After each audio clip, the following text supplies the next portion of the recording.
E ele fez o seguinte discurso, ele falou assim, agora eu vou dar a nota para 2 pessoas que não mereciam estar nessa turma. Para mim elas são excluídas, porque tirar uma nota dessa numa turma de gênios, para mim elas não são ninguém. Uma dessas alunas era eu.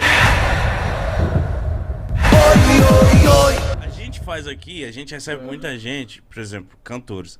Ah, você na infância, como você cantava? E você, como que era na sua infância?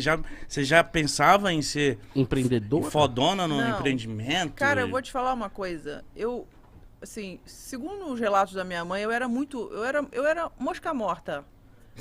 Sério, eu era muito... A minha mãe falou, não acredito que a Camila, enfim, virou esse furacão, etc e tal. Você era muito na sua, Eu era muito na quietinha? minha, porque assim, eu tinha, assim, né, eu venho de uma família ali, tradicional zona ali, então eu tinha o meu irmão, então tinha muito aquela coisa, né, as coisas vão pro homem da família, Sim, etc, sim. etc e tal, e eu ficava mais na minha. E o que acontecia? Eu, de fato, eu quase não abri a boca, a minha mãe uma vez me esqueceu na praia. Minha mãe me esqueceu na praia, eu tinha 4 anos. Que você, tipo... Você tava quietinha. Eu Você tava viu ela indo quietinha lá na embora? areia, eu tava quietinha na areia, e aí o que aconteceu? Ela me esqueceu na praia. Obviamente, assim, isso não virou um trauma na minha vida, né? Mas o meu pai ainda era vivo, aí eu perdi meu pai aos 4 anos de idade, né? Aí minha mãe meio que se virando, eu tinha 4, meu irmão tinha 5, então minha mãe meio que se Os virando. dois pequenininhos. Os dois pequenininhos, ela não trabalhava, aí ela foi ser secretária de uma escola no subúrbio do Rio de Janeiro. E eu fui estudar nessa escola. Mas aí você já era maior. Aí eu já. Ah, não, aí eu fui, já era um pouquinho maior, né? Eu tinha lá pelos meus 6, 7, 8 anos. Aí o sonho dela era que eu estudasse um colégio militar. Sabe o colégio militar? Sei. Eu não tenho ideia de como é. Você estudou em colégio militar? Porque Quase, seu pai é militar. Quase. Seu pai é eu militar? brigava pro meu pai não me colocar, mano. Pô, então, meu pai era militar. O sonho da minha mãe era que eu estudasse um colégio militar. Aquela farda. E o seu? O meu não era, não. Nem o meu, cara. Nem o meu.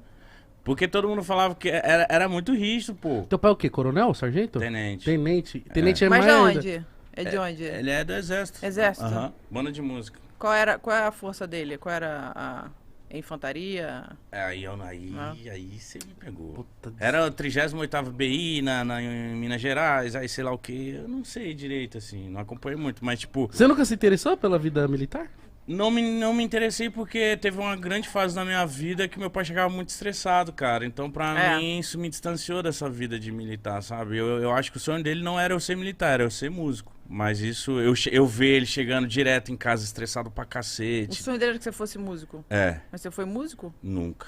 Eu fui DJ. Trampei um pouco de DJ, mas não é músico, né? Mas Então, aí eu entrei no colégio militar, foi isso. Aí eu tinha. É muito rígido.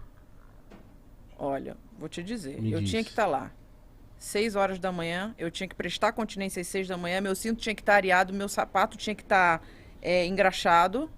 Eu usava coque e aquela boina. nossa. Então, assim, 6h30 eu tinha que estar em forma. Isso pra você nessa época, você tava com que sentimento? Então, pior. eu. Ah, meu irmão. Se os É, caras me porque tiram... Cara, Não, aí me sabe tira o que- PlayStation Não, pra eu não. engraxar meu sapato. Aí sabe o que eles faziam? Assim, tinha uma coisa assim que eles faziam. Eles botavam um quadro lá, que era um quadro por nota.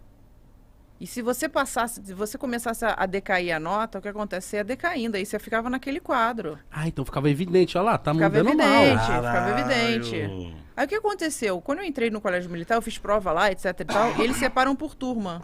Aí eu fiquei numa turma dos melhores na época, né? Que eu tinha Sim. passado bem, etc e tal. Aí, cara, eu tive um professor de história que começou a dar nota.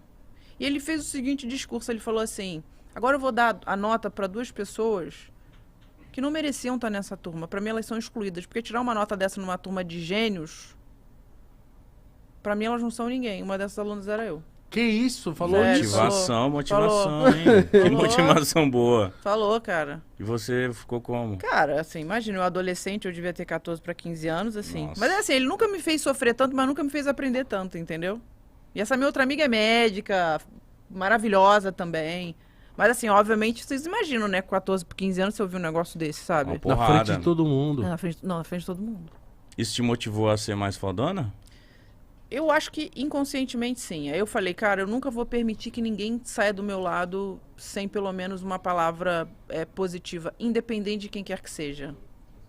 Da Porque, hora. porque Para pra pensar na tua infância. Cara, todos nós, a gente teve algum momento de rejeição na vida. Com certeza. Todos nós, a gente teve uma parada de não pertencimento. E se você não trabalhar isso, assim, né? Eu, como empreendedor, eu falo isso muito pra galera que eu invisto, pros meus sócios, assim. No fim, tudo é o teu comportamento emocional. É como você reage às coisas. Mas se eu deixasse as vozes do meu professor de história falar... Porque volta, né? Vamos combinar, né, gente? Vocês devem lembrar de coisa lá da infância. Com cara. certeza. Pô, essas paradas voltam, entendeu?